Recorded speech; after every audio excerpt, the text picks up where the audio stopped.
రాకుండా ఉండడానికి ఏమైనా జాగ్రత్తలు తీసుకోవడానికి ఏమైనా అవకాశం ఉంటుందా?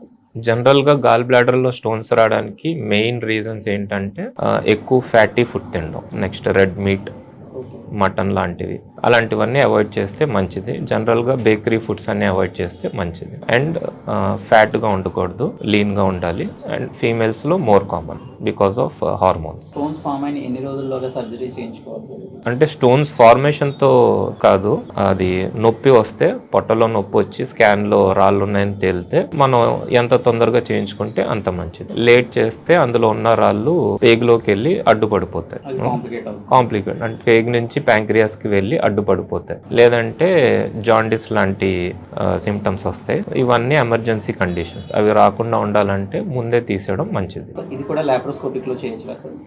లాప్రోస్కోపిక్లోనే చేస్తాం. ఇది ఓపెన్గా చేయడం అన్నది చాలా పెద్ద గంటు పెట్టాలి ఈ ఆపరేషన్లో. అందుకే ఈ ఆపరేషన్కి లాప్రోస్కోపీ అన్నదే బెస్ట్ ఆప్షన్. అది కూడా చిన్న చిన్న కన్నాల్లోని సేమ్ ఇది కూడా 3-4 కన్నాలు చిన్న చిన్నవి 5 to 10 mm అంటే 1/2 to 1 centimeter 4 కన్నాలు పెట్టి అందులో నుంచి ఇన్స్ట్రుమెంట్స్ పాస్ చేసి తీసేస్తాం. ఎన్ని రోజులు హాస్పిటల్ స్టే ఉండాల్సి? 1 to 2 days ఇస్ ఇనఫ్. ఈరోజు ఆపరేషన్ చేస్తే కాంప్లికేషన్ ఏం లేకుండా ఉంటే రేపు పంపించేస్తాం, ఉంటే ఇంకో 1 or 2 days ఉంచుతాం ఐవీ యాంటీబయాటిక్స్ కోసం, అంతే. ఈ లాప్రోస్కోపీ ప్రొసీజర్స్ అన్నీ మన విశాఖ హాస్పిటల్లో ఈ సర్వీసెస్ అందుబాటులో ఉన్నాయి. Thank you sir.